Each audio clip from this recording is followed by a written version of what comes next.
If you were with me last week, and I know many of you will have been, today's the day. Look what's behind me. I have just picked up this morning. This is very much the first few hours of owning what I hope to be my forever car. And it's been a bit of a mission this week, but we got there in the end. I've taken loads of video of it, so I'm going to try to clip together quite a nice video for you. And then as I get to know the car better, I'll make more videos. And I might even put some of these on the main channel, actually. I know it's pushed my luck a little bit, but seeing how well the video did last week, where I just put a thumbnail up of the Merc, as I get to know it, spend more time with it, drive it, experience it, then I think I'll have more to say about it. So far, I can tell you, it's got a very big tank of petrol. The dealer, who was really good, didn't leave me much petrol in it at all. So I had to go straight to the petrol station, and 70 quid topped it up, and that's a lot more than my Beamer. My Beamer used to top up for about 55, I think, at current prices. So it's obviously got a much bigger tank in it. I haven't looked at what the capacity of the tank is, and I don't know what kind of economy I'm getting. I think it's about 40-ish. I've had a bit of a play around with it. It's a mix between a new car and an old car, which is kind of what I wanted. It's got a few, I mean, it takes 6 CDs, which I'm very happy about. So I have got 6 CDs loaded in there, and I can't plug the iPod into it. It doesn't recognise it in the USB. True to Apple, of course, it doesn't recognise the iPod, but it has got 6 physical CDs. So although I've got Bluetooth, so I can pair the phone up, and I can take calls and I can stream music, it's got CDs, and I absolutely adore the fact it's got CDs. Cubbyhole wise, it's not too bad. It's got a decent sensor reservation space. Cup holder, I'm going to have to buy myself a smaller water bottle. That's something I've found. The glove box is fine, but basically I've emptied out the Beamer now. That's now waiting for collection on Monday morning. So what's happened this week is, when did I speak to you last? I was up in London, wasn't I, on Tuesday? Right, so since then I've sorted out the insurance. I went through Direct Line. It was a suggestion from the dealer, because he said that Direct Line aren't part of the Compare the Market lot, so you don't get bombarded with loads and loads of emails and junk for years to come. And I got a really good deal in there. It actually started out at £300, £295. By the time I put on the full RAC, because it is a 14-year-old car, although it doesn't look it, it is a 14-year-old car. So I put full RAC cover on there, at home, tow home, roadside rescue, the whole lot. That was 90 quid. By the time I put replacement car on there and windscreen cover, I've got it for 400 quid, which I don't think is bad. I've put down 5,000 miles. I'll be surprised if I do as much as 5,000 miles. But the insurance is done. Road tax was 275, did that this morning as well.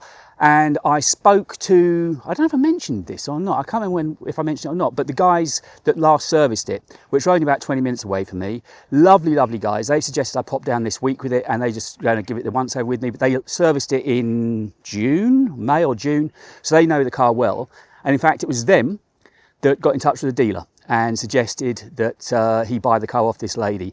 So I feel really lucky. Yes, it is an old car. Yes, it's a small car. It's not the flashiest car in the world, but you know what? I'm actually really happy with it. It's taken getting used to. I mean, things like the auto boot, you kick under the boot. I hardly ever use that. And of course, this has got quite a heavy boot lid on it as well. But all in all, the things I found about it are all the things I wanted. It's just working. It's just got enough controls on there that it doesn't feel old. And it's not overburdened with all the things I didn't like lane control and constantly beeping at me. Okay, so when it comes to sat-nav, the very few times, in fact, I think the only time I'm really going to have to use a sat-nav regularly is when I go and see AJ, because I don't know how to get to that side of town. But other than that, I won't hardly use sat-nav. Now, what I could do, it won't show me the map on the tiny little display in my car, but I could listen to the directions, or equally, of course, I could just mount the phone on one of the vents and do what I did when I did on moving day in the van, and just have it on the phone, and that got me there just fine. So all in all, I couldn't be happy with it. Let me spin the camera around. Let's just take I'm over a polo match. Just finished over there, actually. But she is a beauty, and I'm really happy. It just feels a bit of a mission this week. The BMW cost me £70 to get out of. So they're picking it up on Monday morning. I've taken my insurance off of that. My insurance now on this. That was really easy to switch, actually, the insurance. I haven't been asked for any no claims yet, so I'm assuming, I've said when I was filling out the insurance, I've got full no claims bonus. So I'm assuming what happens is I just keep it safe. My previous insurers are sending that to me, I think, on Monday or Tuesday. And when that comes through, I assume I just keep that safe. And if ever I need to make a claim, I've got the proof of my no claims, so it won't invalidate my insurance. I'm assuming that's what happens. But it's been a reasonably straightforward week. It really has. And as I say, more than anything, I just feel really happy, and I just want to get to know the car now. So tonight I might take a little drive into Battersea, funnily enough, just to give it a blast. I just want to get to know it. I want to get to know the idiosyncrasies. The first thing I had to find out was how to turn off traffic announcements. I was driving back. The dealer was really nice. He said, go and put some CDs in, because he wasn't aware it had a CD player. There's no auto changer. It's just a slot in the dashboard, but it takes 6 CDs. And funny enough, the first CD I put in there is a musician that I'm going to, the guy behind the album is a musician who I'm meeting this afternoon for coffee. Really close friends with a guy called Rico, and he's playing at a gig near me this afternoon, so he got in touch, said if you're nearby, I'll swing by for coffee. So I'm going to go meet him in a little bit.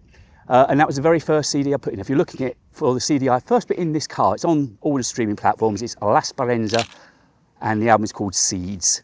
Lovely, lovely album. It's an imaginative album of remixes from standard classics, soul classics from the, I guess the mid-80s, early 80s. So it is just a case of getting to know the car. Also, if I walk over to the car again, on the driver's, on one of the seats, I have got the latest edition of the Quadro magazine. Let me see if I can spin my flippy screen around so I can show you what's going on. Right. There it is. There's the iPod that I was trying to put together. So I haven't got the front cover this time, but I have got the back cover. And that was obviously, that was a pane of glass I set the camera up against, and then got that shot of St Paul's as reflection. If I did it again, I'd try to get the pane of glass to match up absolutely perfectly. So that's one, that's the London Eye.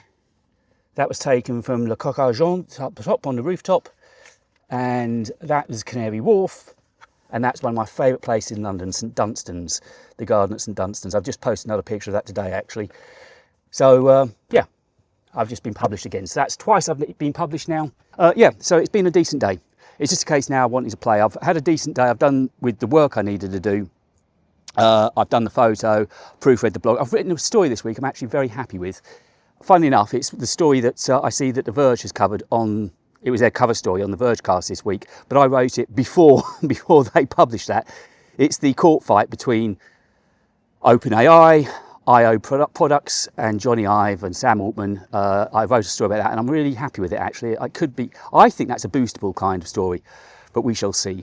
So I've done that, done the photo, and then I'm kind of taking the day off now. I'm going to just give myself a bit of slack to enjoy the car, get to know the car, and also hope that the camera's doing its job. It's in TV mode, so it's shutter priority mode. So hopefully it is doing its job for me. But yeah, I don't feel like I'm completely out of the mire yet, but I certainly feel I'm in a much better place than I was 5-6 months ago. God knows what's going to happen with the mortgage. As you know, last month I was ready for the new amount to go out, and they took the old amount out. So now I'm waiting to find out how much they're going to take off me this week. Well, not this week, end of the month. But anyway, I'm not gonna rain on today. Today's a good day. Today's a day I just want to be happy and enjoy a new car. And you know, as I say, I'm well aware that it's not the flashiest, the most expensive, or anything out there, but it's mine. It's bought and paid for. I've got no monthly tickets on it, and it's something I think I can fall in love with, and I really feel I've chosen well. So thank you for all the kind words and encouragement. I'm not going to pay any attention to people call it a hairdresser's car. They can just go and do them, as far as I'm concerned. And I will just I'm going to just drive back, potter around in it, meet Rico, and then hopefully blast into London tonight and just enjoy the car for a bit. So thank you for all of your support over the last few months. It does mean the world. And there'll be more Merc videos coming up for sure as I get to know the car a little bit more. It's been an okay day.